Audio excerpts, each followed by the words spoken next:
natin itong grupo para sa barangay natin.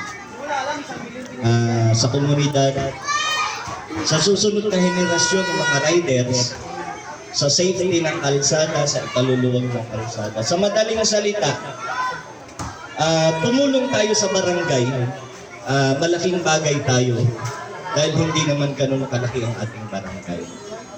Una pa lang, sinabi sa akin ang lumunan grupo, ayun na yung sinabi ko, yung sa disaster, sa sunog, sa lahat.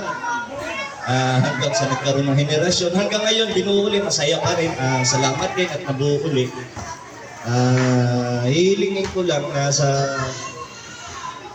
magiging sa susunod na opisyal, ang i-emphasize, ang itatak natin sa Butukan, yung legacy na iiwan natin. Ano yung ituturo natin sa kabataan at ano yung disiplinang ibibigay sa atin? Ano yung ipapakita natin sa kanila, yung salitang responsibilidad bilang mamamayan ng Butukan, responsibilidad bilang rider ng Butukan. Gampanan natin kung ano ibibigay sa ating tungkulin sa tulong ng bawat isa. At huwag tayong umasa doon sa isa. In our own way, tumulong tayo. Hindi naman porque rider tayo, may ambag lang natin paghatid ng patay. Yung mga bata na siguro, darating tayo sa pag-uusap niya.